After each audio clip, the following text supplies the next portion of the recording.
Welcome you again to another session with our panel as we deep dive into cricket and some of the current issues that is rocking our communities and some of the various results that we see that we are questioning, as well as some of the decisions that have been made that we question whether or not we should have input or we should just be listening to the results. So again, I say welcome to another session on the S.M.N Sports Network. And let me kick it over to one of our co-hosts on this program, Secretary to the Cricket Hall of Fame, Dale Brown, and he will introduce our panelists for this session as we move forward.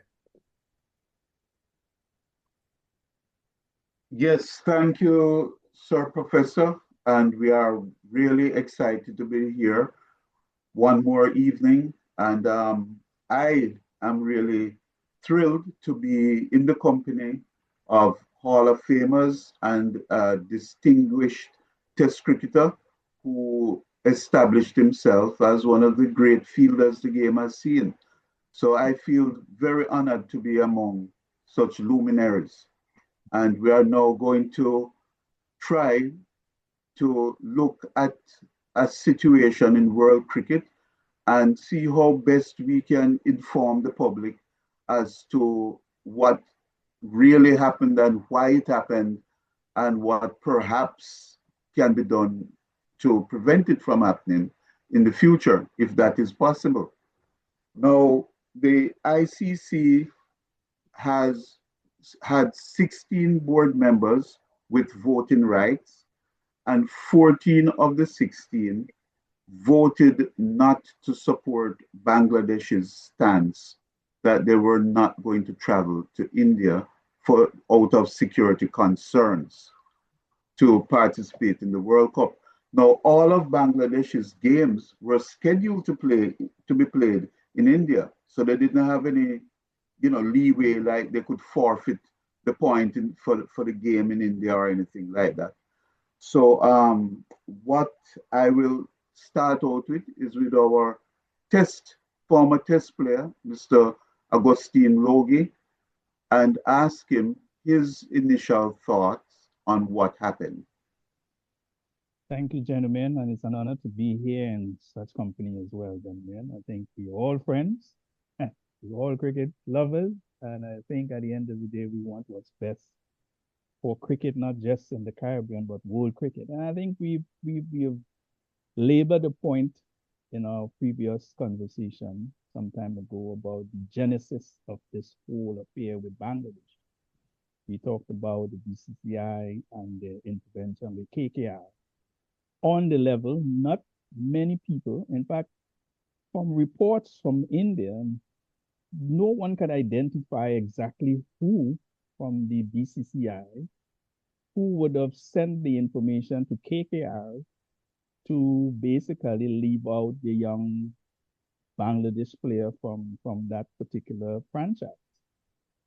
The word has been going around. It's from the BCI, some say it's from the government, but no one can identify any one person who gave the instructions to KKR to release the young, or as they say, it was security reasons.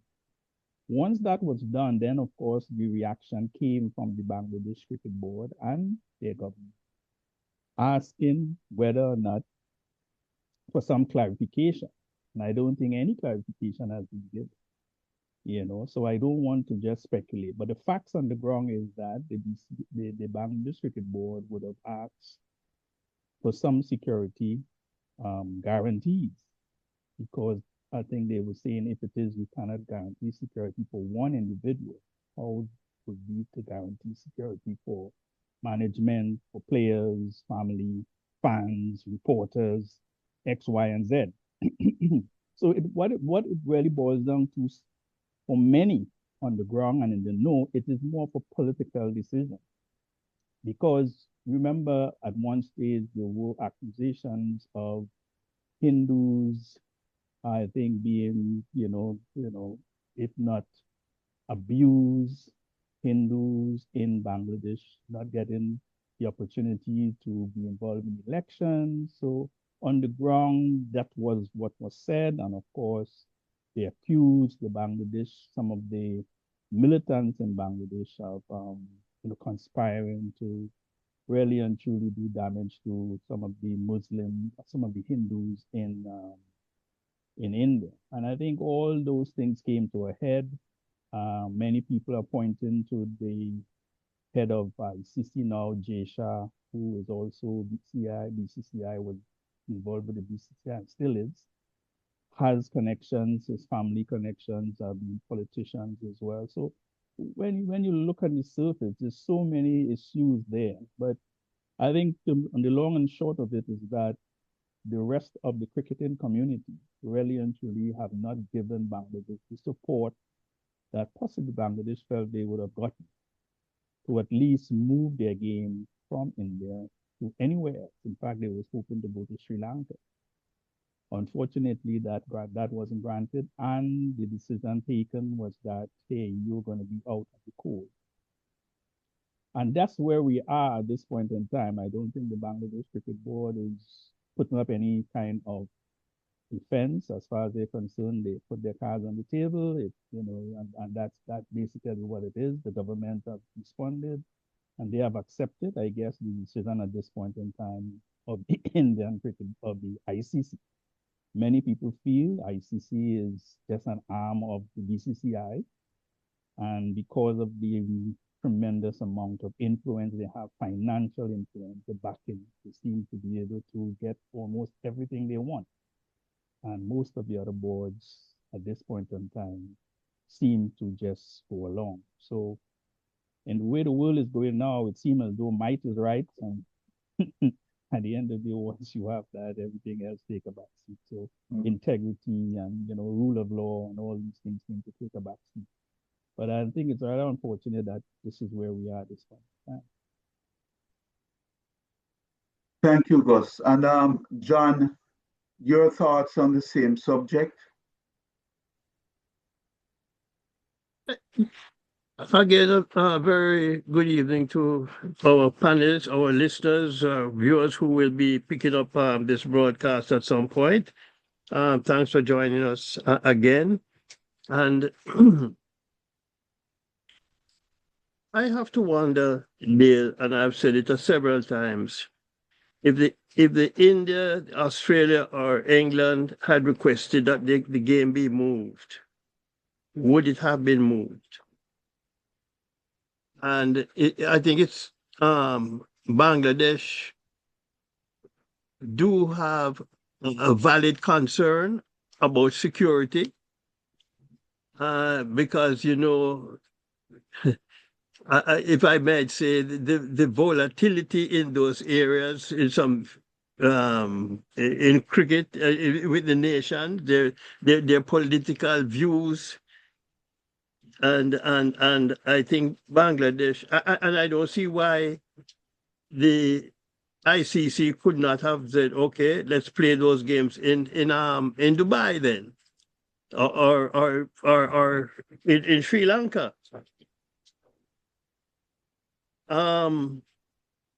I think it's just unfortunate that Bangladesh is not getting a chance to play this World Cup because of the politics once more getting involved with sports or blocking sports development.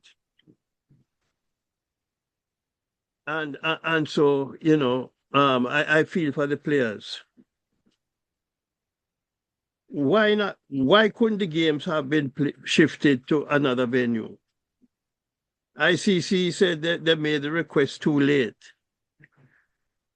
Too late? What is too late? I'm sure the games could have been moved. I'm sure West Indies would not have had a problem in going wherever they were asked to go and play against in that group. Now, the question is, from what I understand, Pakistan might support Bangladesh in the boycott. Could other teams then decide, well, we're going to support Bangladesh and boycott this World Cup? And if Pakistan boycotts, and maybe another 2 or 3, I know West Indies not going to boycott, right, Gus? For I don't obvious want to say reasons. that, I don't want to say they are beholding to India For or obvious they are reasons. bootlickers, but they are not. I would be very surprised if they entertained boycotting this World Cup. But couple of other teams, I wonder if if Pakistan joins Bangladesh and a couple other teams decide we're going to support, what impact will it have then on the World Cup, or ICC don't care as long as Australia, India, and are playing, you know, and England. So I am kind of keeping my ears and my eyes open to see what will transpire come next week, what decision Pakistan will make, and if any other team will decide we're going to support Bangladesh too. I doubt very much other teams will really actually take it upon themselves, because it's more, they think it's more, it is not a view, let's put it this way, say it's more between two parties. They seem to think most of the teams seem to think this is between, two different political entities, whatever you want to call it, that such. They don't see it as a humanitarian something, whereas in the past you had boycotts like South Africa because of apartheid, and many people would have shared the view that that is wrong, that is against, our moral, and they took a moral stance and not going, even though some people still went there. But the general consensus was that that was something a little bit more than just the geopolitics between two sides. So a lot of countries do not see themselves as supporting something like this. They would prefer to stay out of it. Of course, the financial implications is certainly going to be huge if they did it. To me, the people or the person or the entity that might have more say in something like this would be the broadcasters. Let's put it this way. If the people who have bought rights to the games, to the World Cup would say, hey, we want all the best teams to be in the World Cup. At the end of the day, maybe, just maybe, the ICC may look at something and say, hey, we need to get all members in there, But one or two leaving, I won't do. I don't see it, making such of a big impact. Pakistan may have its reasons as well for not wanting to support to go to India, because they also have their issues with India. And vice versa. In any case, most of their games are played outside, and so they themselves have vested interests. Let's put it this way, in disrupting the whole thing that's happening in India. But the rest of the members certainly do not see it as something that they want to get involved with. I can guarantee you. Okay, Professor, I'm sure you have some points to bring up here in regards to what you have heard from Gus and from John. Yes, well, the bottom line is that ICC is very weak, and their weakness is not being displayed in this situation. Their weakness has been displayed in previous situations, especially what we look at, what went on between Pakistan and India. Okay, that still has not been resolved. Okay, the trophies are still not changed hands, and ICC sits there, useless or helpless, unable to do anything about it. Now, it stands to reason, therefore, that when you have another situation that comes up with another team, the helplessness is going to be there because ICC is made up of board members, right? A compilation of representatives from the different regions. And the weakness is not for one entity, it's for the collection. Because even if you should have an alternative to offer to Bangladesh. And we did not hear that one was offered. Okay? We never saw where they said, listen, here's the alternative. Since you have a problem, security problem, okay, it is a moot problem. We cannot tell you that it's not sustained, it's not a justified concern. You cannot wait until something happened to somebody and then you scratch your head and say, well, we should have borne it into consideration. You err on the side of safety. Okay? You err on the side of safety. Therefore, you should have been able to offer them at least one compromise. And we did not hear that a compromise was offered. Therefore, it's take it or leave it. Whether you feel safe or not, take it or leave it.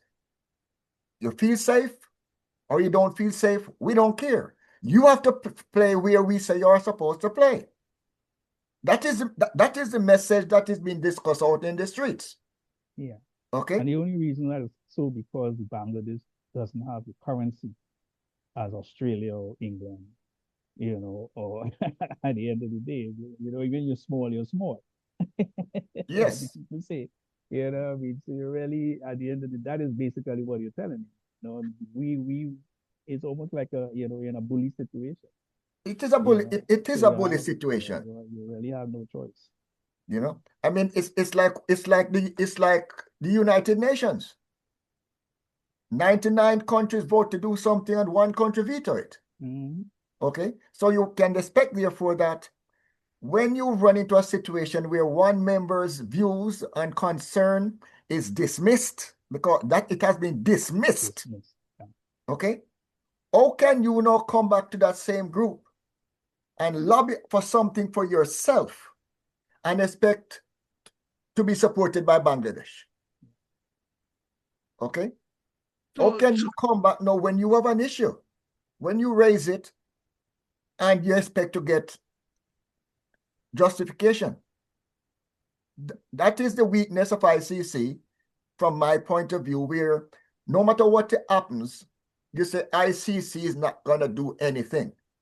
Now, how is the board so polluted, okay, that people consistently make that type of reference when you speak about ICC, that they're not going to do anything? So when you talk about the distribution of income, you say, well,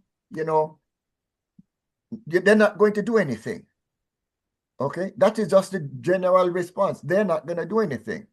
Okay, so it is bullyism, and Pakistan need to take a stand. Why? Because of the bullyism. Okay, because of the bullyism, because it's the bullyism why nothing has been done about getting that trophy delivered and accepted and under the proper conditions, under the protocol of the game.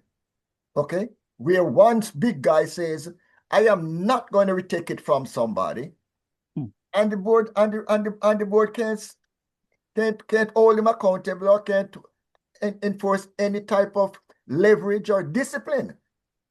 Okay, that says no. In the spirit of the game, you need to bite your lip and go do that.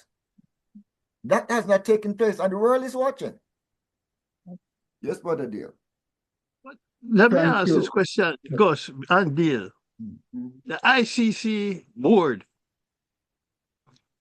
is it made up of the 12 full member countries? Yes, it And is. associate. And it's made up of the 12 plus the chairman and four other persons, including the chairman and president and whoever else. But the They do have So majority it of means them, so it means that then our president voted against Bangladesh too. no, well, John, I'm glad you brought up that question because that is part of the thing, where the ICC board is actually the cricket playing countries. yeah. So when we see something going on, it's the cricket playing countries who have made the decision in truth and in fact. So Gus brought up, I think, a very good point, which I'm going to ask you, John, to address it when he mentioned that countries may be more prone to staying out of the fray.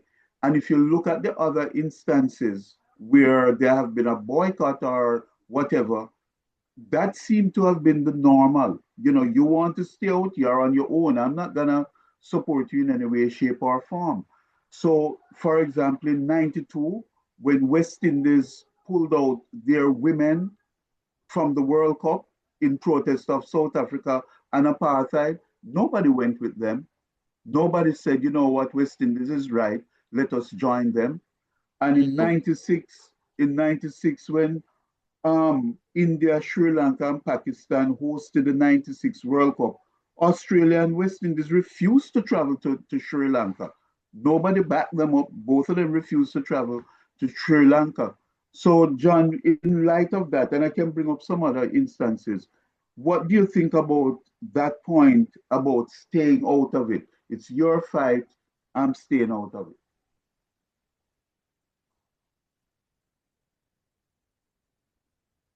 In order, I think, in terms of cricket development, um, there there there has to be a group or a body that will support things that are justified, are things that are right, and are things that should not happen. And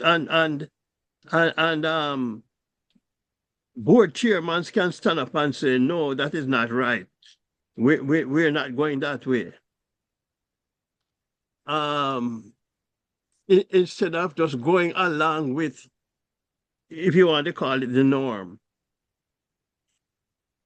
And that's why I asked that question about if our president voted against Bangladesh,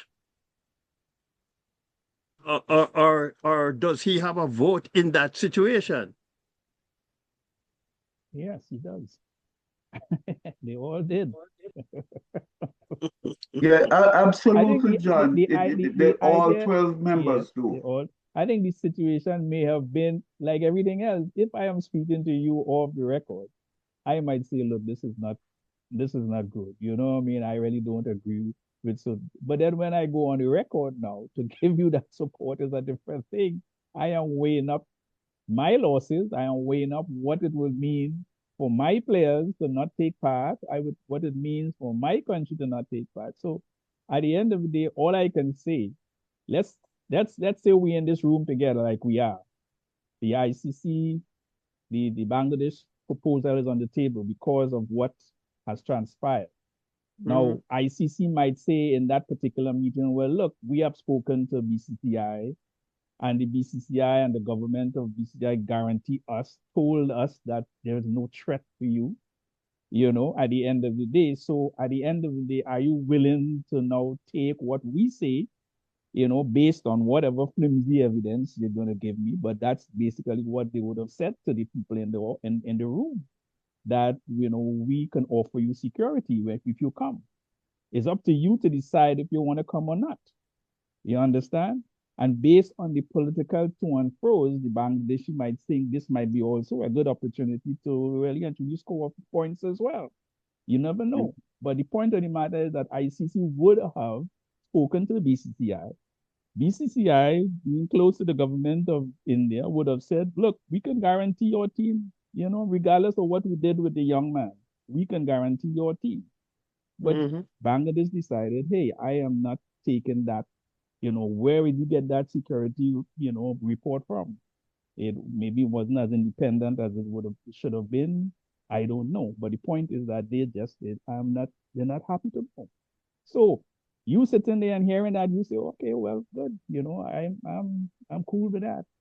I have accepted it as a West Indies management. I have accepted it as Australia because it's not me.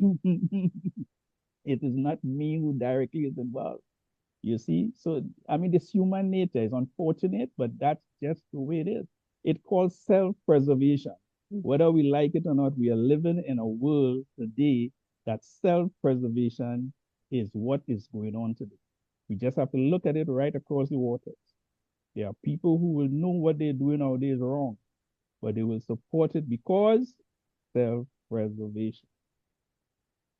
And that's why I asked a question about if who makes up the ICC board, because we keep saying ICC, but we It's are all the part of member that. boards. But All the member West boards have a Indies are head. part of that board. Yes, yes. That they're all means, there. and I think this is what a lot of people are not aware of, that we are a part of that board making some of those decisions that are impacting our cricket. So the question is, when the question was posed after Bangladesh raised their concern, the decision relating to the West Indies, was that a consultative decision for the West Indies as to whether or not the team would support the decision based on the concerns, or was that strictly a board decision or a board member decision? Because, yes. From my information, let's put it this way, from my information, all the members, whether they were gathered together in one place or whether they were on Zoom conference, the point is that they had meetings with the ICC, the BCCI, regarding the World Cup in India, regarding security, because all teams like to know that their security, what you call apparatus, is in place for their team as well, not just the Bangladesh team, because you have to have security for all the teams, So that meeting was held, and in that meeting, yes, the discussion about Bangladesh did take place, and a vote was cast. And basically, this is what happened. The vote was cast that, go ahead with the fixtures as is, because, they all guaranteed that security was where it should be and where it will be for all teams, including Bangladesh. But Bangladesh did not accept the security report. Okay? And that's where it's at. So if you didn't accept the report, it meant that you're not willing to travel to India. The ICC then said, well, we are not willing to then move your games. So you had a certain amount of time to make up your mind, whether it's 2 days, 3 days, as the case may be. And once that deadline had passed, Scotland was then given the assurance that once Bangladesh didn't take part, you are now in.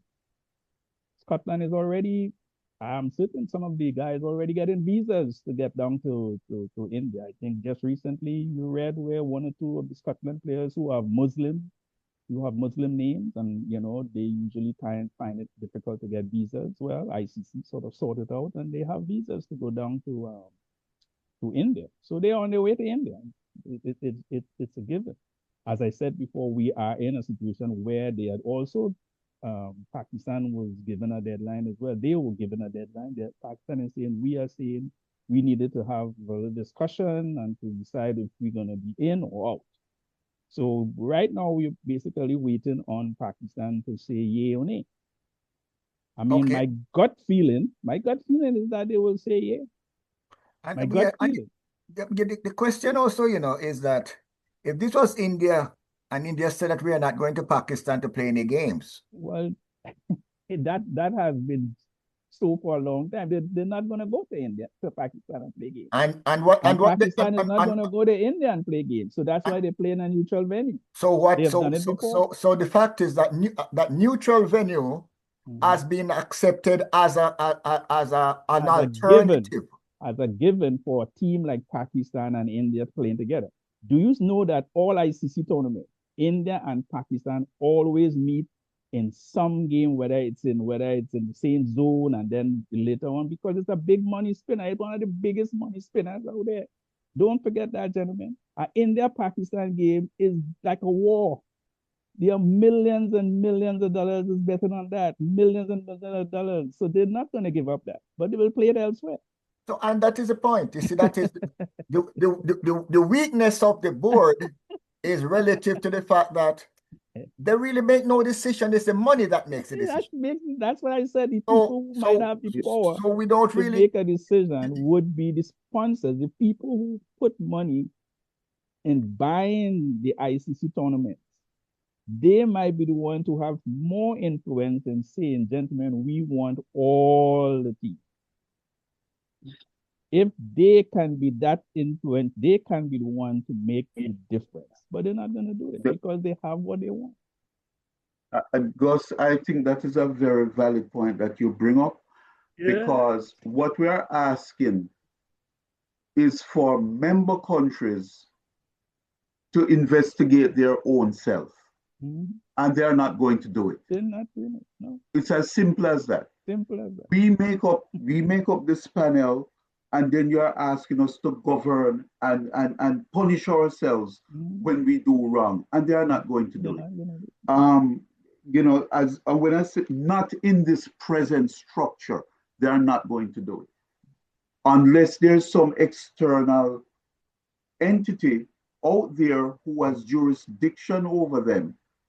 And it's the same thing with West Indies cricket. If the members of the board, they are the ones who have the power to remove themselves and whatever. And you think about it, it should not be like that, I don't believe. And we have seen where, as I said, Australia and West Indies have refused to travel to Sri Lanka and forfeited their points in those games.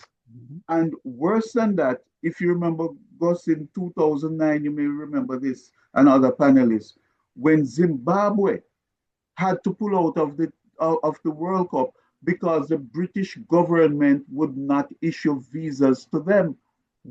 So they couldn't go to England. And that was okay. Nobody joined there. Nobody said, you know what, this is wrong. How can you not give them visas? So to the initial point, that it's every man for himself. Every man for himself. Exactly. And Professor, I'd like you to respond to that. What you think in terms of that? Well, for the integrity of the game, and also in regards to expanding the game, developing the game, coming into the Western Hemisphere, into the United States with the game, with this on the front page, that this World Cup, whether you like it or not, when it's done, there's going to be an asterisk beside it. Okay? Because one of the dominant teams might not be there, or two of the dominant teams might not be there. Okay? So when you say that the world is substituting a player when your star player gets hurt, it's not an equal exchange. Okay? You're taking someone off the bench who is not a starter. Scotland never qualified. Okay? Now, you tell me, what would happen if Scotland was to win this? And there you go. They will say, what a miracle.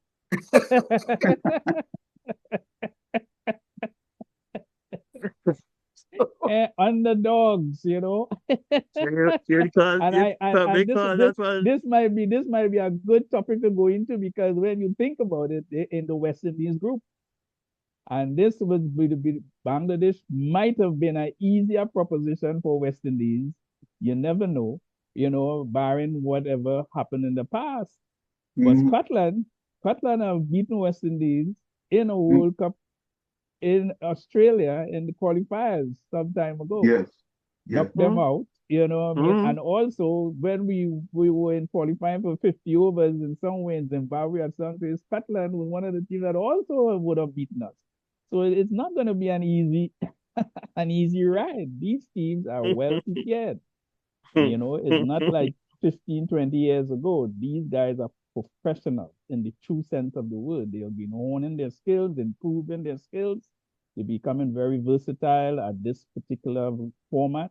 You know, we talked about it many, many times. The West Indian players, we talk about how strong they are hitting the ball out of the park. Yes, other teams are just as strong. But what other teams have developed? They have developed being 360 cricketers. Most of them play shots that I've never seen some of our guys play on a regular basis. You know, when guys can switch hitting and reverse sweeping and, you know, doing all these funny stuff, they're scoring in areas that are quite different from where we score. You know, so again, the game has moved on, you know, and we are still trying to work out how to run singles, how to really actually build certain partnerships at certain stages, you know, so it's going to be interesting, gentlemen. Very interesting. So speaking of Bangladesh, if you remember, Australia in the under-19 World Cup, they refused to send their team to Bangladesh. Exactly. So there's a lot of precedent. There's a lot of precedent. There's no A two ways lot about of it, precedent. You know? A lot of precedent there. And Yeah. what would we say? It's getting to the point where it's getting out of hand now. Right. Yep. Yep. It's getting out of hand, Mm-hmm. you know. And in that case, Ireland, look at that swap. Mm-hmm. Ireland replaced Australia in that tournament. Mm-hmm. And Scotland, prior to that, they replaced Zimbabwe when Zimbabwe couldn't go to England because of the visa issue. Mm-hmm. Yeah. You know, so Scotland has done some replacing before, and we have seen where England also refused to play in Zimbabwe. They never played in Zimbabwe. They because there was some conflict with the British government and Robert Mugabe, and they refused to have their players go there. So the precedent is there, but as we are saying, it is getting out of hand now. Well, the question also has to be raised as to whether or not they voted against Bangladesh because they wanted Pakistan to replace them if they didn't come in. You know, but I think, Gus, one of the main points with this is to ask, and John brought up the question, who makes up these boards, and when they vote, they are voting for themselves and against themselves. And what do we really expect from them? As I think Gus pointed out, it's every man for himself. If you feel like boycotting, go ahead. It's my turn this year. You know, and that seems to be the prevailing attitude towards everything. Integrity and those things don't come into focus anymore. No, it doesn't really, actually, because let's put it this way, being realistic, gentlemen. I mean, as much as the emotions get into play, we know sometimes we say to ourselves, look, at the end of the day, fair play is all important. And, you know, but when you have a World Cup, let's put it this way, you have a World Cup, whether it's in the West Indies, whether it's in England, Australia, wherever it is, the full member boards, there will be an assessment done as the kind of money, let's put it this way, that this World Cup could generate. And based on that, they say, okay, we have 15, 12 full members, we have associate members, they get a piece of it.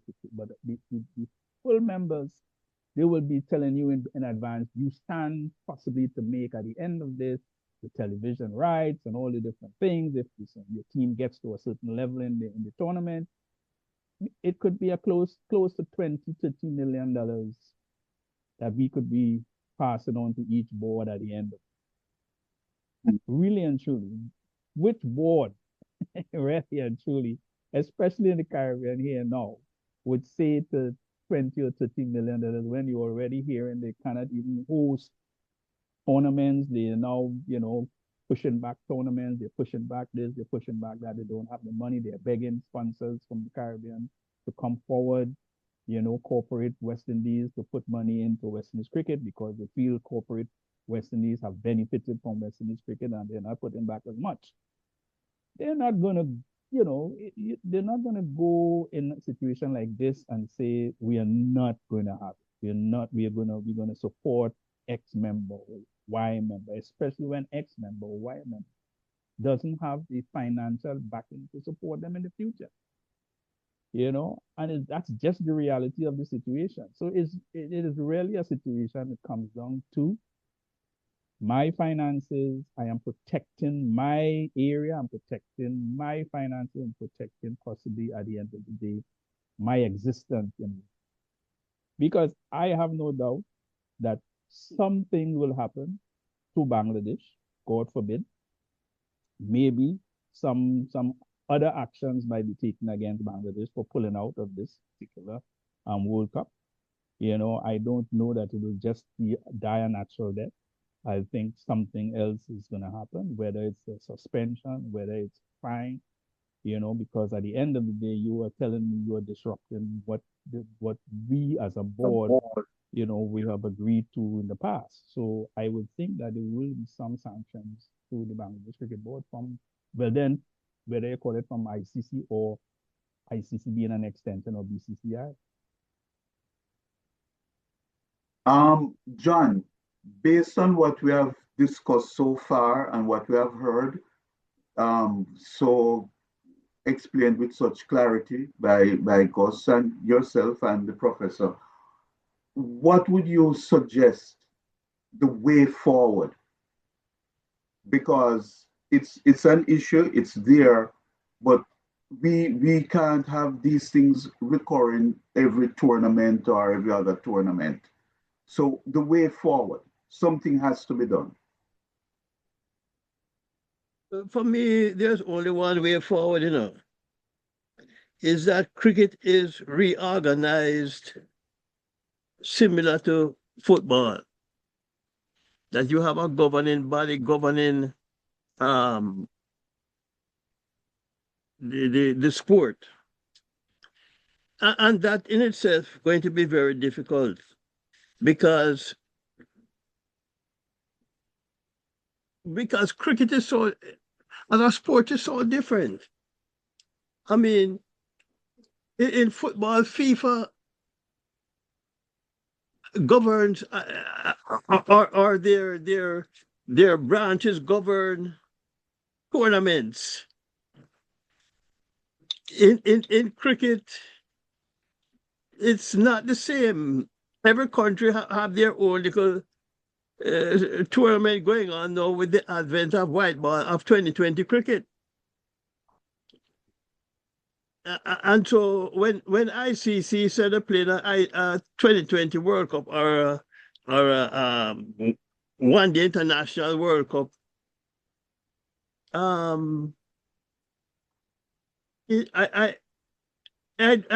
don't know that it really matters much to cricket these days with all these leagues going on around the world. I mean, today, Gus, how important is it to win the Cricket World Cup?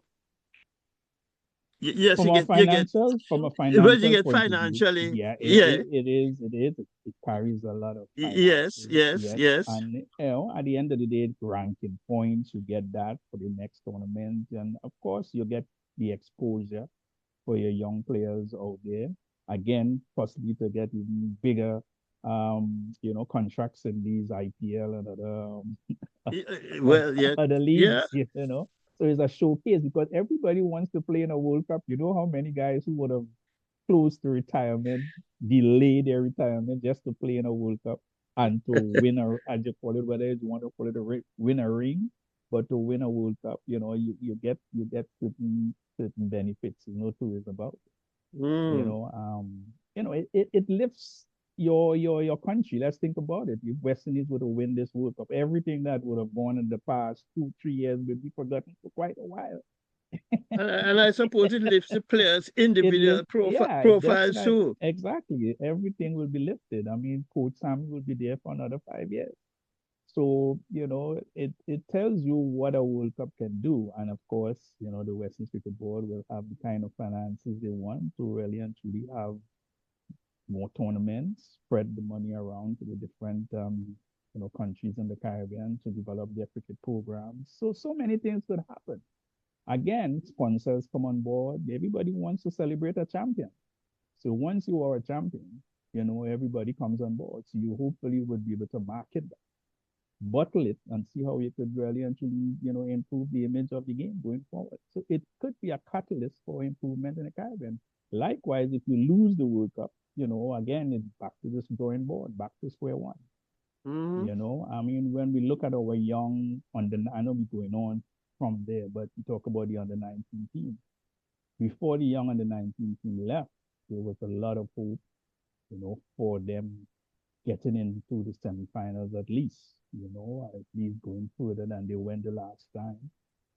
It was a well prepared team. That is the information that we got. They played quite a lot of series in the Caribbean against different teams, whether it was Sri Lanka, they played against.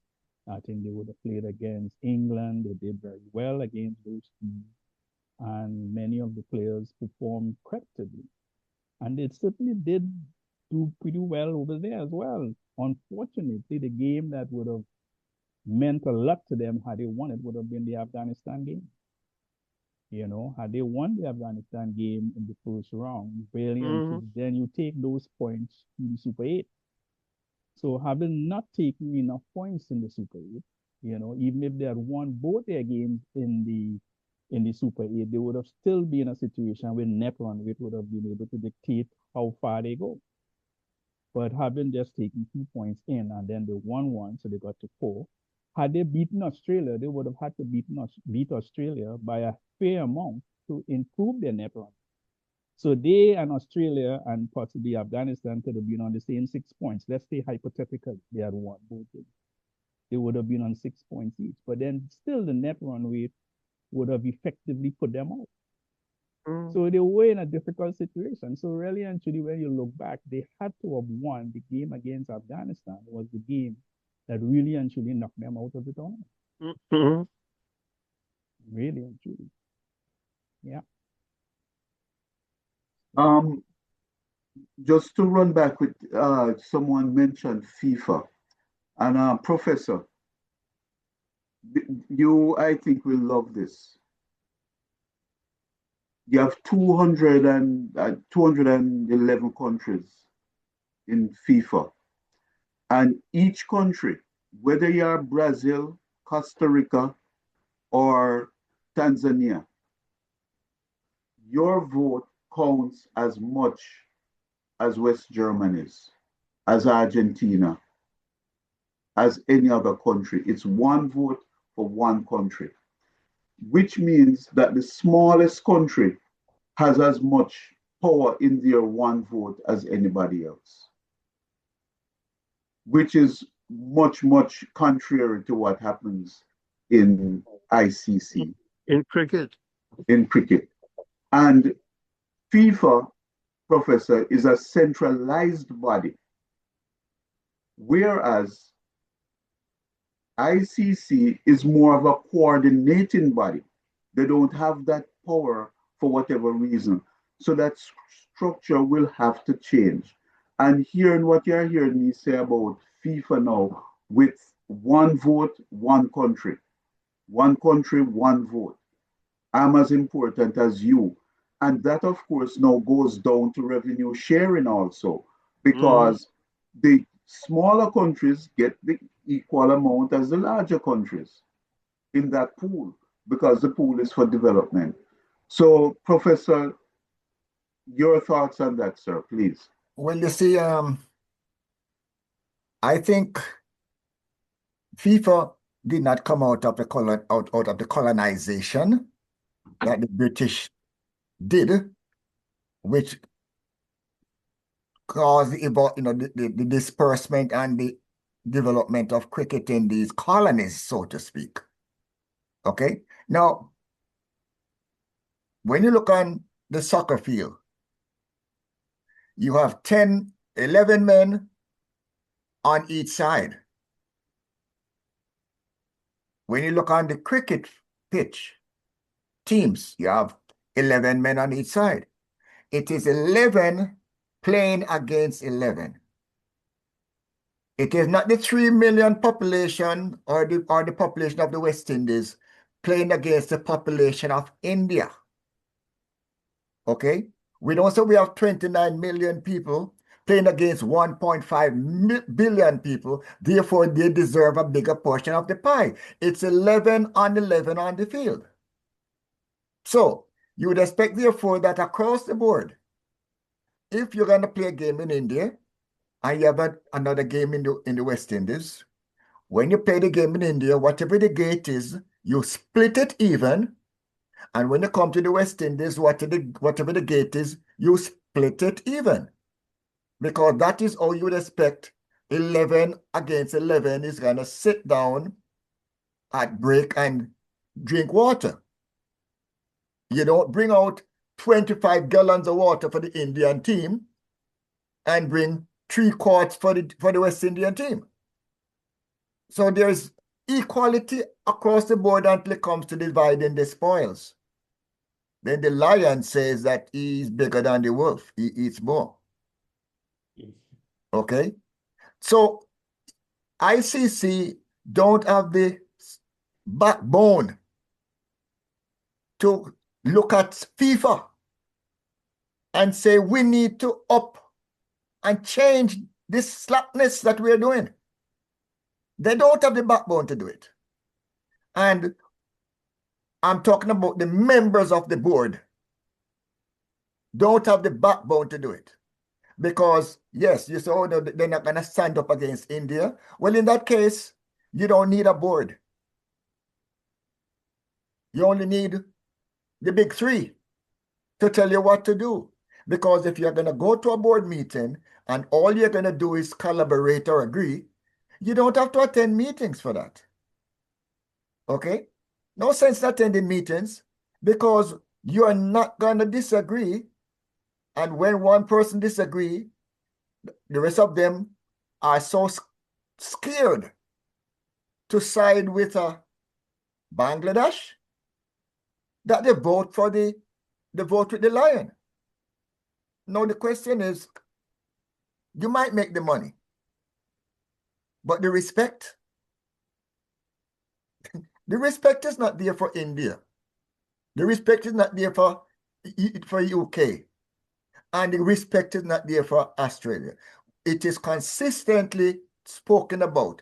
They drink milk while the rest of the teams drink water, then they go and play a game. Okay? That's the bottom line. The man in the street will tell you that. How can you expect that you're giving everybody else protein for breakfast and you give the other guy just bread and you expect him to build muscles and come and fight you? Our development, therefore, can never and will never take place. And every member on the board, including the board member from the West Indies, he knows that. And therefore, the CEO of the West Indies cricket, he knows that. So they are comfortable in the failure that we have. And they will keep their job and fight to keep their job because they say that anybody who comes after us, they're not going to make any difference because it's not the man, it's the system. So there's no sense in talking about Shallow or Lara or any of these people. There's no sense in talking about developing West Indies cricket because they say that no matter who comes there, you are not getting any of that money. Okay? You're not getting the money. So we have to let our fans understand that when we got lucky, when we won the lotto with Gus and the W's and Garfield and Sir Richie, that was a lotto. And we know the law of averages says, Brother Dale, that if you keep on playing the lotto at least one time, you're going to win. But I hope so. But you know, Dale just said something, you know, and it came to my mind. You have 211 countries in FIFA who have one vote. Why did not get rid of this full member and associate member thing? And you have 108 ICC members with 108 countries having one vote. I think it's time we talk about ICC going through some kind of reorganization Yeah, to meet current day cricket needs. The only reorganization the ICC is going to go through is when the BCCI agrees to this. That's the reality of the situation. BCCI. No reorganization unless the BCCI says this is what we want to do. And it's going to happen at the end of the day, but not to the liking of, of many, believe me, because the more money that comes into the game is the bigger share they're going to be able to do. Believe me. As I said, the challenge is going to be in the next few years is if, as I say, Saudi Arabia wants to come on board, they might act as a buffer in some ways to some other countries, who knows, to give them more finances to help improve their infrastructure. Again, it's something to look forward to. But then again, we know some of the issues on that side. But again, money talks. Money talks. Yes, and Gus, the money talks because ICC is governed by the rich and powerful. And so because of that, the commercial part of it is what governs the game and governs the decisions. Whereas in football, believe it or not, it's inclusivity that governs football. They want everybody to be playing. And you see it growing and growing. You know, when I was a little boy, it used to be 16 teams playing in the World Cup. Now it's going up to 48, and you see that growth taking place constantly. And wasn't it 8 at one time?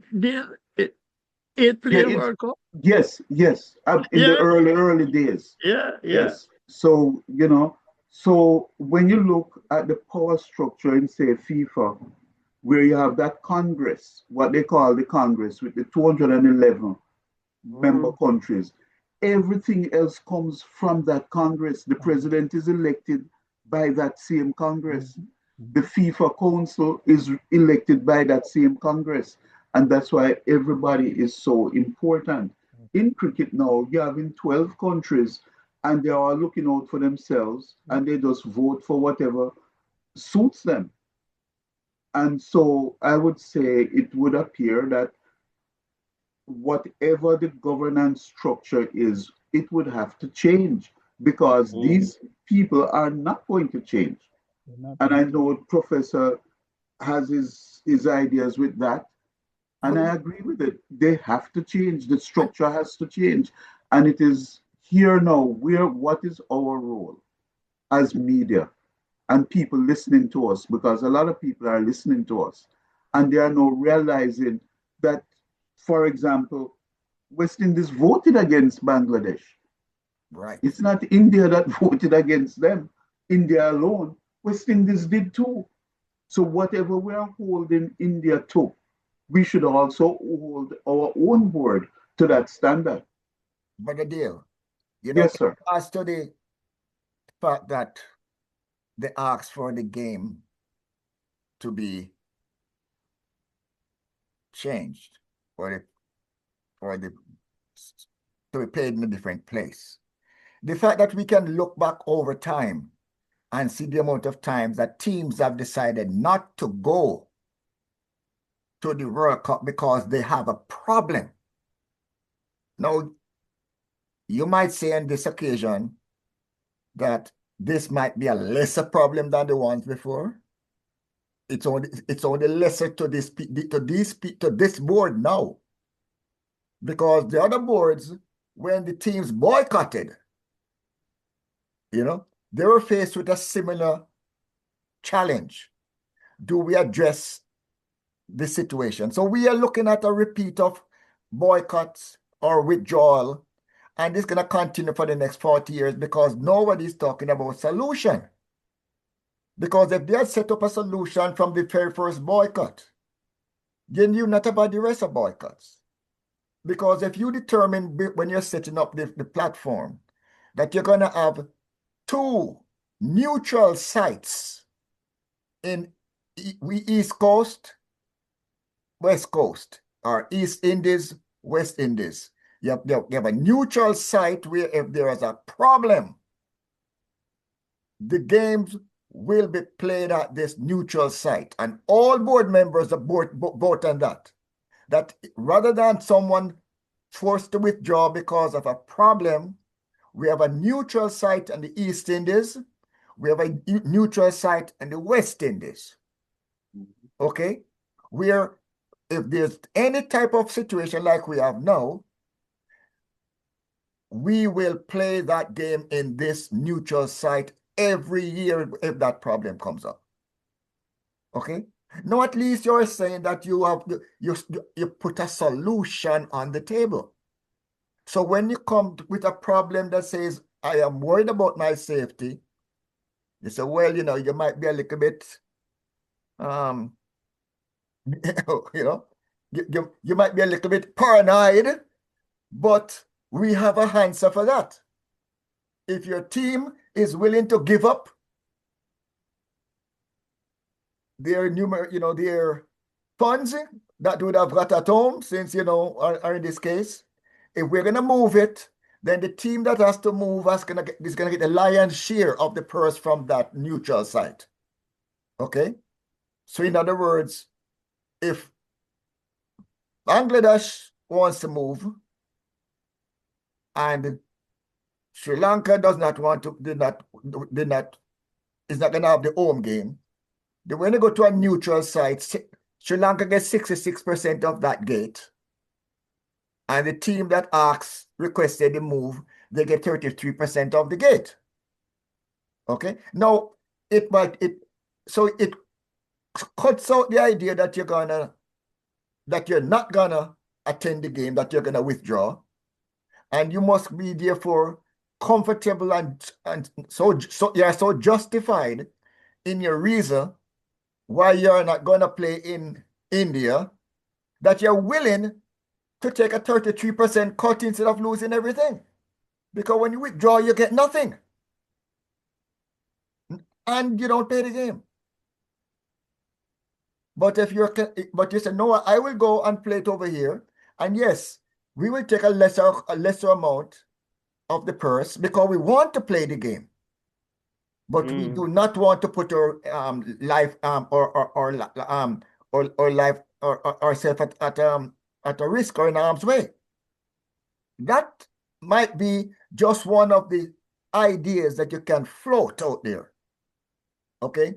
When you say, what can we do so you don't withdraw? So, well, can you play it in a neutral place? Well, a lot of money, yes, we know, but if I don't come and play, all that money you're talking about, there'll be no game there. Okay? There will be no game because all that money you're talking about, we would not be playing. But because they have a substitute rule now, which they have used in the past, it is easy to say no because we have a substitution precedence. You don't come, we put somebody else, so we really don't even have to listen to you. Okay? We don't even have to listen to Bangladesh. Because if you don't come, we will just substitute somebody in for you. And they're going to keep on doing this for the next 40 years. So if you really have a problem, you might say to yourself, it doesn't make sense telling them about it. Because they are so weak that they'll do nothing but say, no, well, you know, if he doesn't want to come, we'll just put Scotland in his place, and that's okay. End of case, end of discussion. no justice, no peace. Right. So, Gus, in the sense of fairness, we have shown that precedent has been set. So why is everybody so upset in this instant?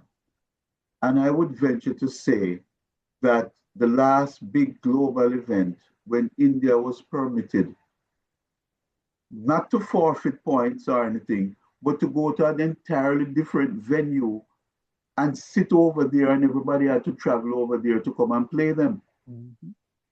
And they made all these concessions to them in that manner. And now here comes something which was not provoked by Bangladesh. It simply was not provoked. Regardless of the origins, it was not provoked by them. And now they're saying, listen, we do not feel safe going into India. And the same courtesy was not accorded to them. And they have a legitimate claim. Mm-hmm. Mm-hmm. Just as though India had a legitimate claim. So, Gus, where do you see all of that fitting into what we are talking about? Why Well, people are so upset? but I think that's just the way it is. You talk about fairness, but I don't know that there's any fairness really and truly across the board when it comes to the way cricket, international cricket is really run. We have said it before. You know, if we're looking for reasons for what has happened, I think we could find enough reasons for what happened. I mean, we talk about the politics, we talk about the bullying and all these things. I mean, the solutions, as I said before, the people who have the solutions are the people who are the ones who are wielding the power. And they are wielding the power basically to satisfy themselves at the end of the day. It is not about being fair to anybody else. It's just about we are in charge, you know, and this is basically take it or leave it situation. You know, it's rather unfortunate, but that's just the way it is. In simple language. Okay. Okay. Well, let's say we mentioned about 5 occurrences where teams refused to play against another team and no accommodations were made for them. They forfeited points, they pulled out of the tournament. On one occasion, on the sixth occasion, the most recent one, the only team to ever say that we are not going somewhere, for the first time in cricket history, that team was now accommodated and said, okay, fine, you can go to the East and play all your games over there. The rest of the time, and I'll just read them through for you. The West Indies withdrew from the Women's World Cup in 1982. That was it. They never played a game. They withdrew and that was it. You look at when India, Sri Lanka, and Pakistan hosted the World Cup in 96, Australia and West Indies refused to travel to Sri Lanka and they had to forfeit their points for the games that were played in Sri Lanka. No accommodation was made for them. In 2003, the World Cup was hosted by South Africa and Zimbabwe and Kenya. England refused to play their game against Zimbabwe. They had to give up the points. No accommodation was made for them. New Zealand in that same World Cup said we are not going to Kenya. And they had to forfeit their points. They weren't told to get out of the World Cup or anything. They had to forfeit their points, right? So the points, as I said, they were awarded to whoever they had to play in those countries. Now, Zimbabwe, imagine this. You're going to England, and England says, we are not giving you any visas. None of your players getting visas to come here and play. The entire team had to be withdrawn. What did the ICC and the other member countries do? Oh, tough luck, Zimbabwe. I'm sorry for you, but tough luck. You know, you come to the under-19 World Cup. Australia's government said, do not go to Bangladesh. They told Cricket Australia, you cannot send a team over there. No accommodation was made for the Australian team. All right. We come to 2022, the World Cup.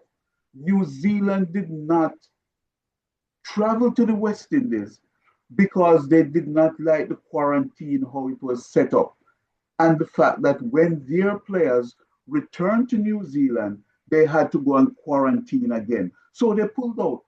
No accommodation was made for in any of these scenarios.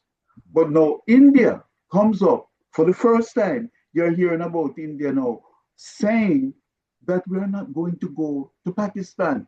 And what's the response to it? Let us accommodate them.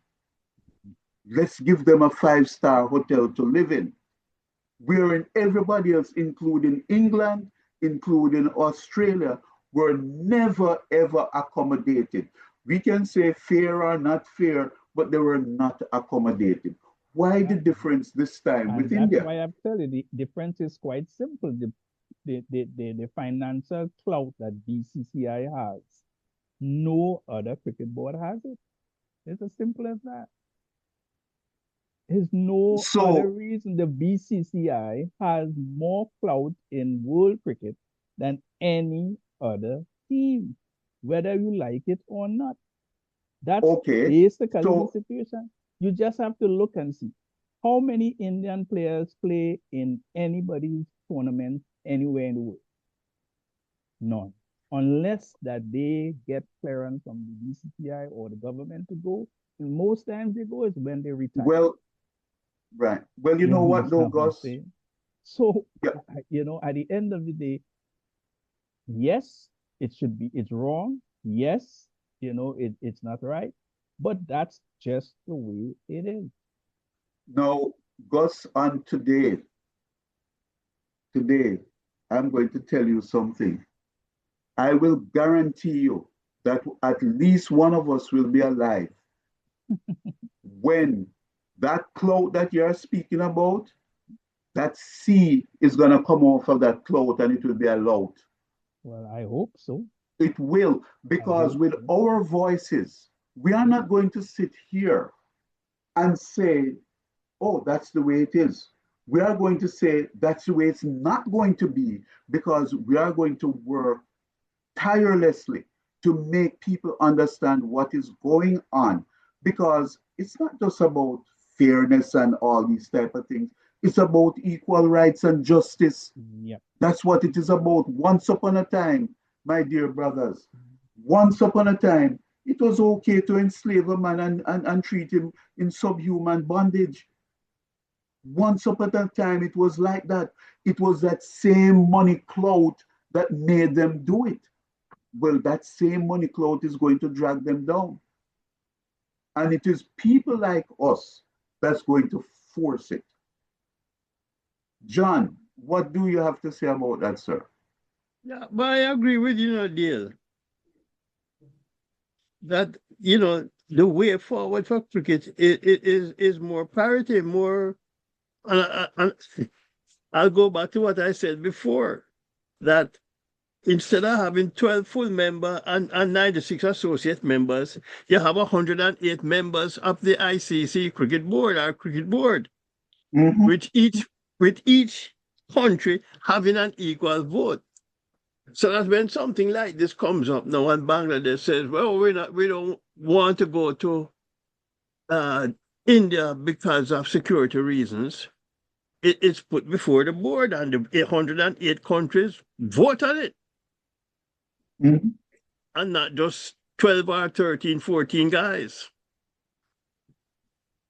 You know? Okay. So, Right. yeah. So,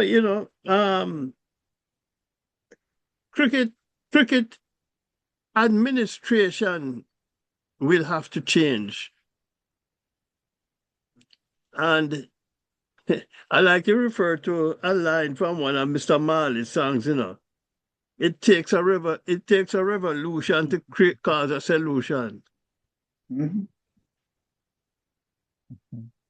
Yes, sir. And Professor, your words on that now. Well, What we're talking about. in compliment what Brother John just said, we need the cricket bodies to break away and form their own league.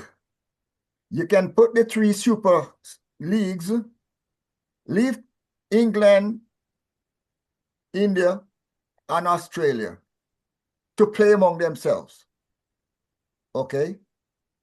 And form a parity league, okay?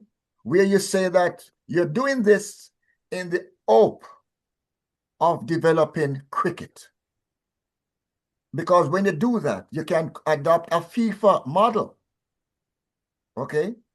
Where regardless of where you play, one stadium is full, one stadium is empty, everybody sharing the empty stadium and everybody sharing the full stadium, okay? Because climate change is gonna impact a lot of the games going forward, okay? Yes, the West Indies don't have covered, the USA has snow, okay? So there's always gonna be some form of not disparity, but difference in the way each league is able to operate. You cannot penalize them for that, okay? You cannot say that the man who flew the plane, when he comes back, is only the guys who fired, who fired the guns, went to war. When you all come home, you served. And all cricketers serve. And they start serving from they were in primary school and from they were in high school, okay? Until they make it to the big leagues and into world cricket. Who paid for that development? The Super 3 or the Big 3? Was it India, UK, or Australia? Without the presence of a international cricket body, these sponsors are not coming to the table. And when I say the sponsors, listen, if India want to play for by themselves, their sponsors in India will sponsor them. But they're not going to get the 500 million streaming contracts when you're playing in India by themselves. Okay? You only get that type of contract when you're presenting cricket to the world as a world body. Okay? Because after those big 3 start playing among themselves, they get bored.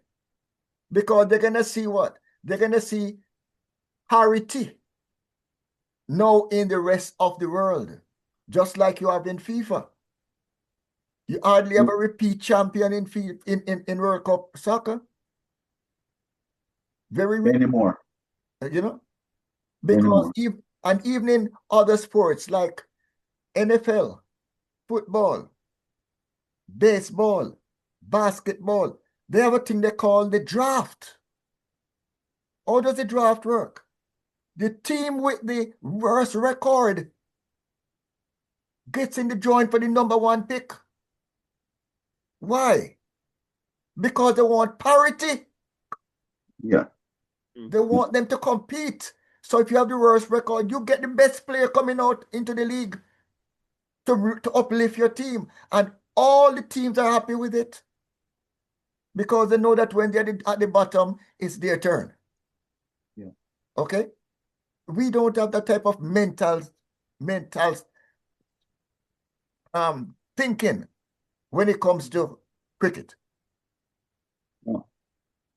And Professor, consider this, FIFA was started in 1904 and the ICC was started in 1909. Now, ICC started with 3 countries. 3, 1, 2, 3. And to now, they have 12 full member countries. FIFA started with 7. They have 211 full member countries. That's all you need to know. That's all you need to know. One of them followed an inclusivity global, true global. expansion. The other one followed a more economic growth module. And the amazing thing now, even if you're going to do that, you have to give the idea that there is transparency, there is accountability, and there is fairness. Because what we all want in this world is fairness. Fairness. That's what we all want. Equal opportunity, equal rights and justice. That's it. I just want to make a few things though. Just facts of the matter is about cricket and soccer, two different sports. Make it. Let's put it this way: the game, the T20 format, seems to be a format now that has a lot more involvement with a lot more countries. So if you want to call the number of associates involved in the T20 format, it has moved from possibly, let's say the full members to quite a few other members playing the T20. You have Italy and all these different teams now playing, which they wouldn't play possibly test match cricket. So that's a different format for West Indies. It's a difficult format for a lot of smaller countries to play because they don't have the numbers, they just don't seem to have what you call the pedigree to really and truly maintain a test match team. But most of the countries that are coming on board now, T20 cricket has opened up that avenue for them. So you get a lot of teams now playing cricket that may not have played had the format stayed as a test match format or even a 50 over format. You see in the Youth World Cup now, teams like Japan, they're doing well. They're there. You have teams from China, you have Malaysia, you have different countries now taking part. So there's a lot more teams playing cricket now. But if the model, as you say, in terms of how do you share the pie has not changed. They still get drips and drabs, really and truly. They just get a little bit here and there. They really and truly doesn't get the kind of resources that they really need to develop the cricket even further, because many of those countries are not really professional cricketers. It's maybe semi-pros in some of those countries, and most of them are amateurs. They have the day-to-day job, but they love the game and they play. So again, it's a different type of game that calls for different skill sets. And at the end of the day, hence the reason why, again, the cricket has not really actually moved to being the global sport as we tend to think that it is. Whereas football is certainly a global sport and reach to many, many other countries, tours about it. And that's one aspect of it. We continue to talk about what's fair and what's not. It's really going to be upon, again, we come back to the same thing. The National Association, a few years ago, they touted a two-tier system. I don't know how many of you remember that. Yeah. Whereby the top teams were going to be in a particular zone and they would upgrade those teams in terms of where they are in terms of the different formats, especially test match cricket. That was basically what they wanted to do. And, when we looked at it, the top 5 teams would have been England, India, South Africa, possibly Australia, and West Indies was going to be in tier 2. Together with Bangladesh. And of course, once you were in tier 2, you knew basically the difficulty then. From a financial point of view, you have a situation right now, you're in tier 1 and you're having such a difficulty, raising the kind of funds you want. Think about if you were going to be in tier 2, what would have happened, to our cricket, basically, Then they're touted in the Caribbean at one time. Even the last few weeks, people are saying, why don't we go it alone? We had this situation. We don't want any West Indies anymore. We want to go it alone. So Jamaica wants to go it alone. Trinidad wants to go it alone. Barbados want to go it alone. Let's do like some of the associates and build to get up there. Again, the dream is there. But the reality of the situation, it makes it very, very difficult when you think about the economies of the Caribbean, the struggle that you have, the government's not really and truly putting the kind of resources into the sports, and not just cricket, but other sports. You know, we see where teams don't get opportunities to travel because they don't have the funding to travel to develop their young people. So we have to really and truly understand the dynamics that is in and the realities of the situation that we are faced with in the Caribbean. And that's why it will always be a difficult situation for us to really and truly not only stand on our own, but really and truly make the kind of impact that we should be making. And the impact that we can make really and truly with our players. We have to make sure our players understand the dynamics that is being played out in the world and where they fit into that. When we were the best team in the world, we could have commanded and demanded certain things. We demanded the best hotels. You know, we demanded top money, even though the money was still small. But because we were the best team in the world, people wanted to play against us. And that's where your bargaining power comes in. If we don't have that bargaining power, we'll always be at the mercies of those that have it. When we are strong, and I'm saying that, and I'm saying when, because I believe we can be strong again. We have to believe that. We have to change the way we did things in the past. We have to now demand our fair share.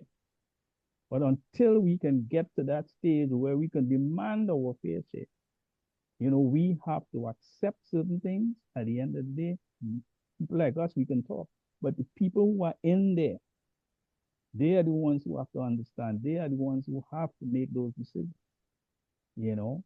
So I think it's incumbent on our players or administrators to make sure that the brand that we put out there is of exceptional level, is of a high standard that people want to see it, and that they will pay money to see it. And once you start that, then you have influence to make the changes you want to make. Other than that, it's going to be bare talk. Bare talk. I look at cricket like I look at politics, you know. That is the fans. The real fans don't watch cricket because they have a winning team. The real fans don't even care about winning. Okay? The real fans loves cricket. And when you look at all the sports that we have across call any of the sports, there's always one or two top teams. Okay? There's always one or two top teams because, yes, they might have more money to entice away players or entice away top talent. We went through that with the Yankees in the 70s and the 80s with George Steinbrenner. We went through that with New England with the Patriots. We went through that with the Lakers and the Boston with basketball. They're always top teams. But the other teams' arena always sold out. The Knicks have not won in about 27 years, John. Every game is sold out. No, they have not won in 53 years, sir. Not 27, 53. Every game is sold out. Okay? Yes. So when John was a boy. Okay? Every game is sold out. So winning, where the owners are concerned, winners put a trophy on their wall. But the team that loses in the final, when they come back to their games next year, people are buying their season tickets and they buy through their winning cycle and their losing cycle. Okay? And when I used to be listening to cricket in the 70s, I didn't care about the winning. I just want to hear about Rohan Kanai and Kalicharan batting. And we would be sitting with our ears to the radio. We talk about Lawrence Rowe batting and Michael Holden bowling. We don't remember scores. We just know that we are competing. Okay? And every high school in Jamaica that goes to champs, They only want to make sure they are there and their Yes. fans comes out to watch them. Everyone, Trevor. Huh? Not everyone. Well, John, as I say, you play to win, but it's not whether you win or lose, it's how you play the game. That's why we ask them to be fair. Well, Trevor, is not every school going to champs. I can tell you that in professional sports, especially in today's world, if you don't win, bro, That's right. you ain't gonna be where you want to be. No. Maybe in America, you have that situation where you have owners of particular teams that you have franchises and you have these things. That's fine. But I'm telling you, in West Indies cricket right now, at the end of the West Indian fans, the young West Indian fans right now, over the years, the people in the Caribbean, they want to see you win something. People are disappointed in the Caribbean. You see, fans are not turning up for whatever reason. They're not, but you know what they turn up for? Think about it. These T20 franchises, the CPL, it's always full. Regardless of which team, it's always full because they have what you have, the razzmatazz, they have everything. They come for a good lime and they enjoy themselves. It's full. They support their team, whether it's TKR, whether it's wherever. They support their team, win, lose, or draw. That's fine. But West Indies cricket over the years have suffered because of lack of success on the playing field. Okay. About that. If I may interject here, West Indies went through a stretch of playing 30 test matches.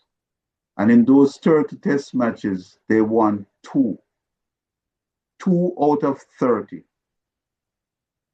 This was between late 1967 and 1973.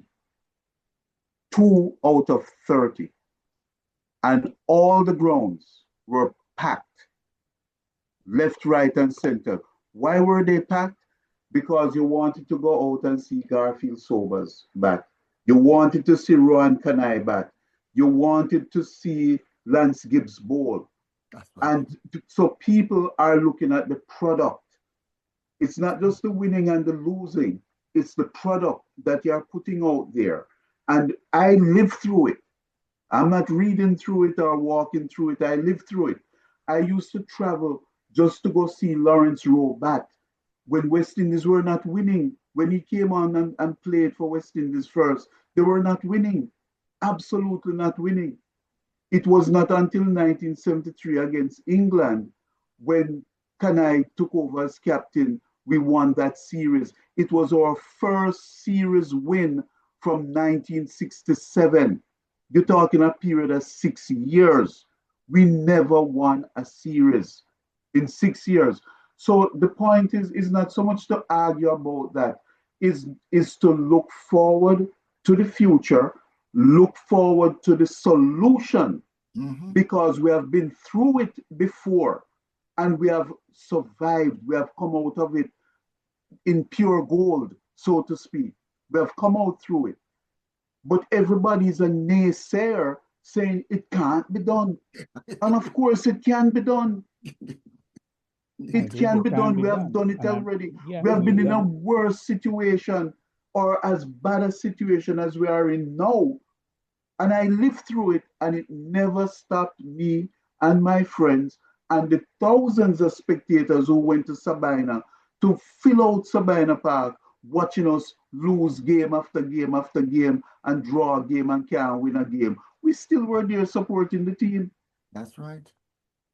100%. And I agree with you. And I'm still saying that that era was a golden era, whether you like it or not. I am saying in this. No, I love it, Gus. It's not whether I like it or not. I love it. The way, we all love it. But I'm saying to you that I don't even know how old you were at that point in time. There's a different mindset now in today's world. In a different mindset now in today's world, even for our young cricketers. It's not like before. And that's the reality of the situation, is that everybody loves a winner. whether you like it or not. There was a responsibility in the early days where corporate Trinidad and Tobago corporate sponsors would put money into sporting disciplines whereby they developed. They didn't expect anything out of it. It was a social contract that they had, that they would definitely help sporting organizations. Nowadays, it is not happening as before. It is not happening. And when you ask these sponsors why it is, they want to be associated with a winning product. It's as simple as that. It has nothing to do with development. It has very little to do with the social construct. They all want their names to be associated with a winning product. Simple thing like that. We have two teams in Trinidad and Tobago right now called one Red Force, which is a Trinidad and Tobago team. The other one is TKR, which is an Indian owners team with a few Trinidadians on it, with players from all different parts of the world in the CPL. Do you know when it comes to sponsorship, some of the same sponsors in Trinidad and Tobago who will tell you Red Stripe, the Red Force, which is a national team, we do not have the finances to provide for you to do X, Y, and Z. But as soon as the TKR comes around, they get everything they find the money. They find the money. Well, the banks support them, the hotels support them, the fans go there and buy their tickets. When the games are on, it's a full stadium. When the Trinidad Red Force team is playing, in fact, they make a lot of jokes about the Red Force team when they're playing. And even though they're playing well, you don't see anybody there. And they lose a game, you call them the Red Fast. Gus, I am happy to hear what you're saying, That's the reality. I'm saying it's the reality. It is not what we want, but it's the reality. And how do we change it? Again, we keep saying it all the time. I am happy to hear. We need to have better products on the field, one, and we need to win. Okay, I heard that. Okay, I heard that. So that is the problem. The solution is now where we are. Since we all know what the problem is, okay, there's no sense in talking about the problem anymore. So let's talk solutions now. Okay, how do we get business not to jump on the bandwagon when we're winning, but to invest in the development of Trinidad cricket? Not turn up when you have a T20 and put your banner on the wall, but invest in the 7-year-old, the 12-year-old, and the 15-year-old before they get to the T20. Let's talk solutions, because everybody's talking about the problem. And yes, we can talk about the problem from now until the end of the year. But where is the solution? So we have a West Indies cricket president. And he says, okay, it's not on me, it's on the CEO. Okay, Mr. CEO, would you like to come and sit and tell us how you're going to turn cricket around? Because if you say you don't know, then you need to quit the job and let us try to find somebody who say, well, I have an idea. Okay? Because that is how you solve problems. Not say that sponsors won't come until I start winning. So how am I going to start winning? Well, that's what the CEO will tell you. No. He makes his job easy. And yes, and he's going to tell us that one time. And we're going to laugh him out of town. Because the media is going to ask him what are the results of his job. And cricket is a business, okay? And whether it be a 500 Wall Street business, an investment business, it doesn't matter what it is. The CEO answers to the shareholders, and in this case, the CEO answers to the fans. And when the fans start saying, you need to step down, get out of town, he has a choice. He can sit there and be ridiculed, or as Mamamba says, turn your back on him when you walk into the room. Okay? Because we are living our culture. Okay? We are living our culture. And we put him in charge of it. Cricket is a part of our culture. And we put him in charge of it. And you're asking the question, do you sit down with the government, the Ministry of Sports, and let them understand that cricket is not something for them to overlook. We have a Ministry of Sports in every Caribbean country. Every country. Okay?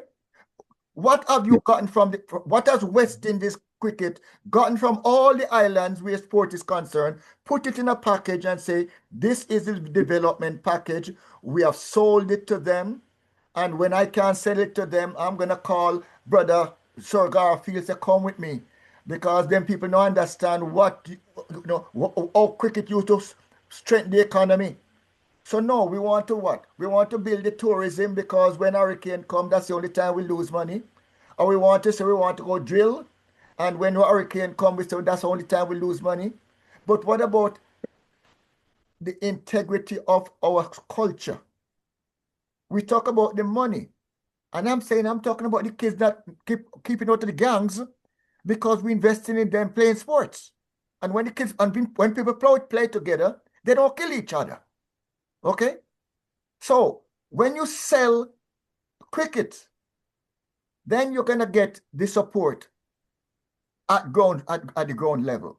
And if you water the seed after you plant it, and you nourish it, and you fertilize it, and you mulch it, eventually the tree is going to grow. That is logic.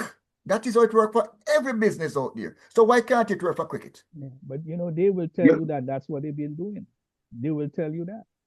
They will give. They will say they had their vision. They have sold their vision to the sponsors. They would have sold their vision to the governments of the Caribbean. Many times they would have had heads of government meetings. They held all these different conferences. They have all these different papers as to the way forward for West Indies cricket.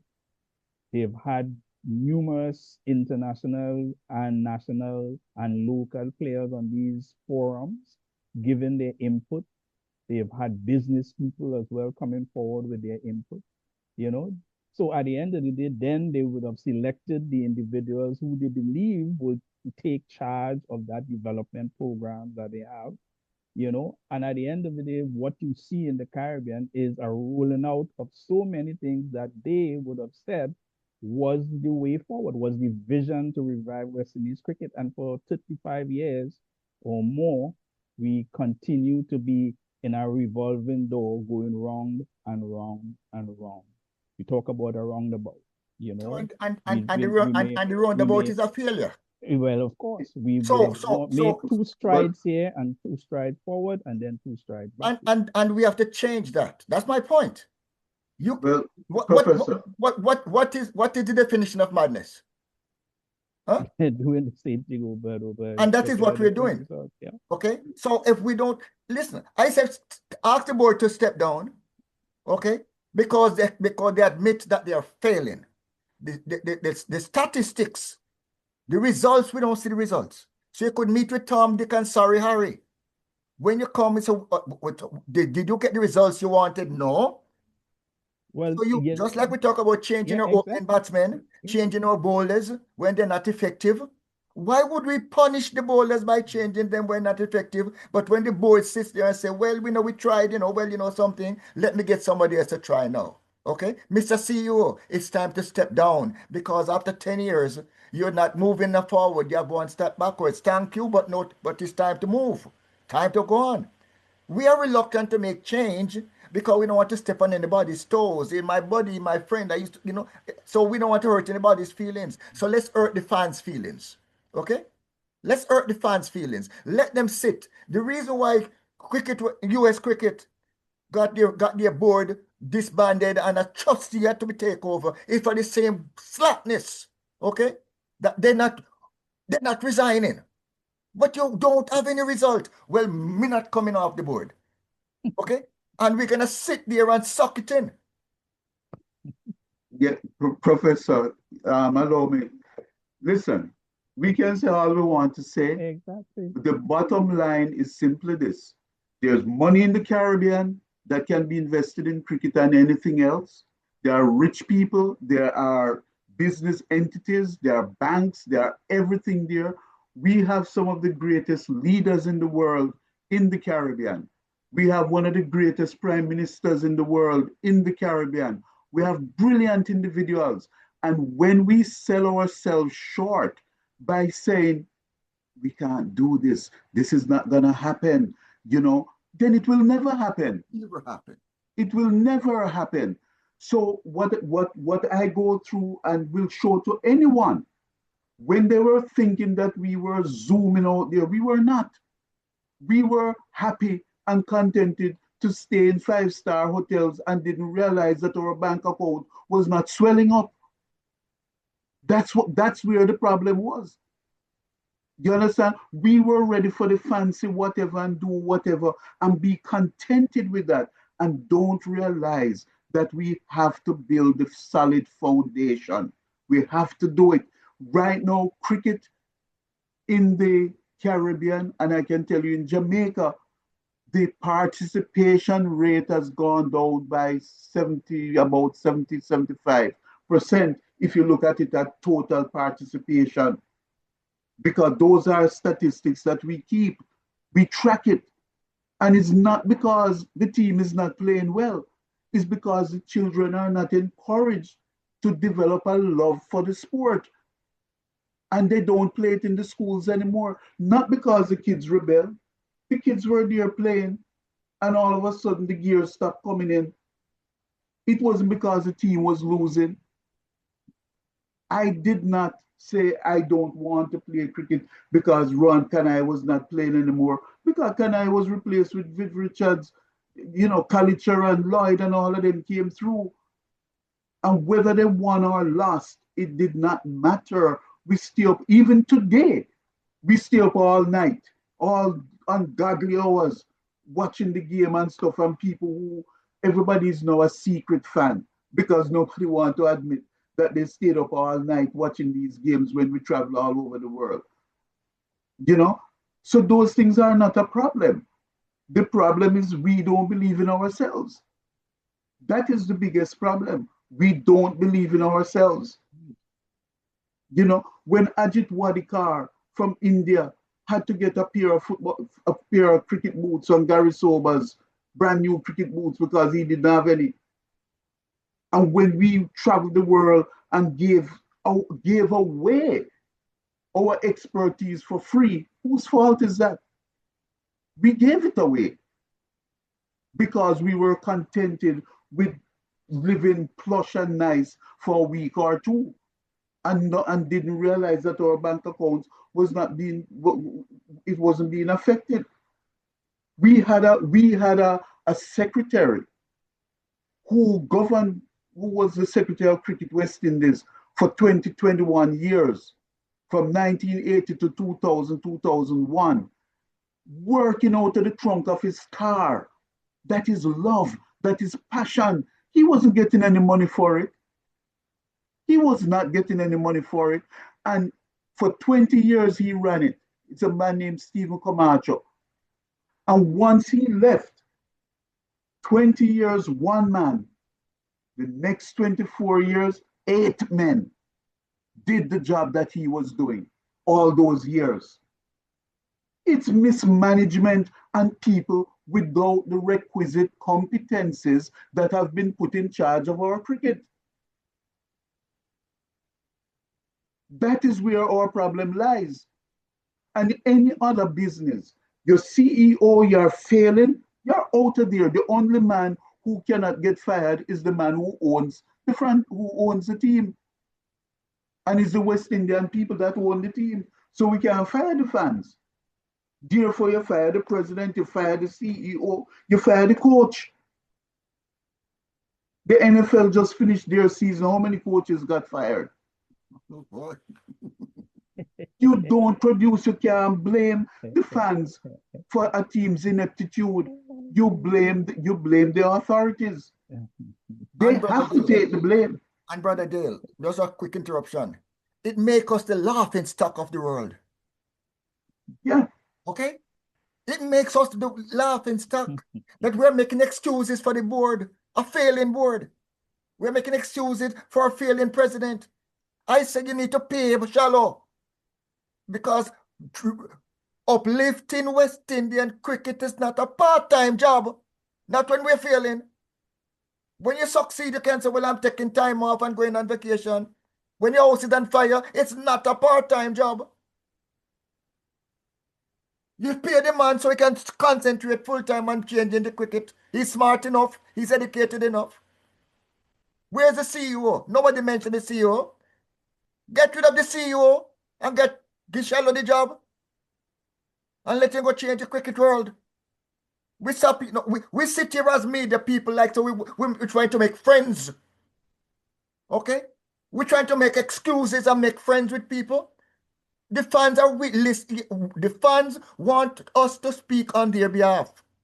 They don't have access to the airwaves. So when we talk for the fans. Mothers want to go to the cricket grounds and watch their sons playing cricket from in primary school and high school.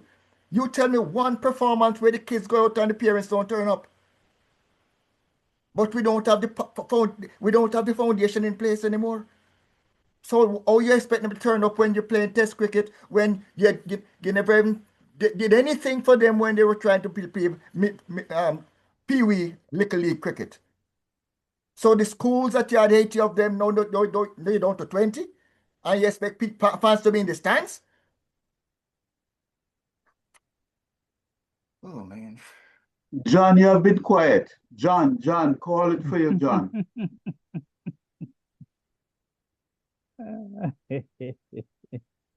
You come from the winningest high school, John. Let me pull you out.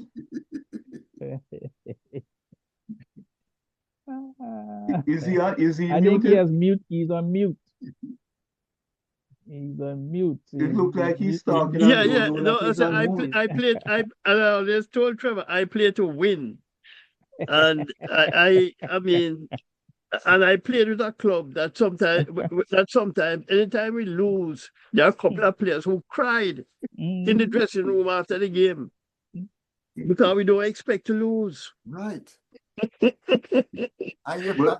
And you build that winning mentality from you're in primary school. But Gus, John went to a high school that dominated every single facet of Jamaican's high school sports. So let him talk. Yeah, I'm listening. No, not dominate. He's Sometimes a winner. He's a winner, and that's how it is. You know, I know that's what it's all about. When you get in there, you're a winner. yeah. And Gus, so are you, because you never lose and play on a losing Yeah, team. but that's So, what I'm so saying your to you. head At is the end of the day, it is a situation, and you know what it takes to be a winner. And at the Hmm. end of the day, your preparation has to be spot on at all times. And a lot of times people think preparation is just about batting and bowling and fielding, but there is so much more to it. You know, we see all players now. Some players are as unfit as you see them. You know, they I look at some cricket recently and I see some guys and girls, and it's not about trying to shame anyone, but the point of the matter, if you want to be an athlete, especially in today's world, certain things, certain standards must be met. And fitness standards should not be compromised at any level. I mean, we watch international sports, so much of it. I mean, we could Google it and we can tell you exactly what you need to do to be the best you can be, to be the fittest you can be. It has nothing to do with how much skill you have or don't. You know what you have to eat to be an athlete, what some of the things you don't need to eat. I mean, at the end of it, I find it very difficult now to watch some sports, especially in the Caribbean, and see people who, it's just the standard is too low. The And standard is too low. And at the end of the day, we accept that. right. Once we accept those low standards, it makes it very difficult. You cannot keep competing with international sport when certain basic standards are so low. Fitness standards, that shouldn't compromise. And Brother Gus, I agree with you. And it is the role of the CEO. It is the role of the CEO to tell the fans who are paying to come into the game that he has a process in place that give them the best bang for their money. So when you identify players as being unfit and the CEO is just sitting back there drinking champagne and smoking cigar, what do you do? Because he's comfortable watching unfit people on the field and getting paid every week to give you unfit people. And I'm saying we call him out, tell him to step down and give us somebody who can insist that if you want to go on the field, you're gonna be physically fit, because when we pay to come through the gate, we're not giving a counterfeit money. So don't put any counterfeit players on the field. Because I tell people, even when I remember as a youngster I played, when a season is over, and the coach would say, okay, guys, you're getting 2 weeks, 3 weeks, 4 weeks off before we start preparing for the next season. But I get up every morning and go and run a few miles, you know. Because when I come back to training, I must not be hurting. I am ready to go. But, you know, I don't know. I don't know what the mentality is now in preparing athletes, youngsters, and in cricket, you know, how much time they spend maybe in the nets trying to bat or bowling or fielding, you know. But something has to be done from, I guess, from the youth levels to re-educate our youngsters, you know, into how they prepare to play and how they play the game when game time comes. It's always management, John. Anytime a company is not doing well, it's the persons into whose hands you have put your company. If I have a bus to take children to school, it is my responsibility to make sure that the driver does not drive drunk. Okay? My responsibility. Okay? And if this guy come and apply for the job and he has 6 DWI, you're not driving my bus. Okay? That is business. So we are not looking at West Indies cricket like a business, while the other countries, we don't see the slackness, we don't see the sloppiness, we don't see the unpreparedness, we don't see people out of shape. My goodness, I watch some of these women out there, like from Australia, running that field. I'll tell you, I mean, listen, they cut off a 4 before you can say who is going out the door. Okay? You want a 4, it has to go over their heads. Okay? If it's on the ground, they're diving to cut off these balls. Okay? How do they go about instilling in them that they need to be in top physical condition to be on the team? And that's a culture that's been embedded in them. And it's not about the money, it's about the culture. And it's across all sports. It's not just cricket. Yes, I'm just saying, you know, all sports. You're right. It's a culture. It's not the money. It's the culture. You have a culture. And when kids see adults out there hustling, kids learn to hustle too. And you have what you call, with that culture, you have a legacy. That legacy is there for them, documented, to follow. You understand what I'm saying? And that's, again, is something that talk about in the Caribbean many times. And we have had a successful era in West Indies cricket in terms of fitness, in terms of, you know, success, whether you want to call it that. For 15 years, you talk about that all the time. For 15 years, you rule the world, you rule the cricketing world for 15 years. But we do not want to follow that success. We do not want to follow that legacy. Yeah, people tell you flat, we want to create our own. We do not want to follow those standards that were set. You know, you listen to Clive Lord and they speak and they will tell you about the fitness level. They will tell you about the kind of training that they did. They will tell you the kind of time they spent talking about the game. They do not want to follow those things. Many times when you win, people will always tell you, oh, we win because the stars were aligned. We win because somebody said something to us. We'll make you grovel. So all of a sudden the fellas decided to win. It was never about the preparation that you put in. It was never about the hard work that you put in. It was never about the camaraderie that was there. It was never about the teamwork, the discipline. It was always about something aligned, whether it had a hurricane somewhere, so that bring the fellas together. That is how we try to talk about the successes of Western cricket in the past. So Or that, that you were talented, Gus. yeah, you know what I mean? You know, at the end of the day, that is how they wash away all the success that we had. Oh, we had Talent is 4 fast bowlers, so all of a sudden we could have beat anybody with 4 fast bowlers.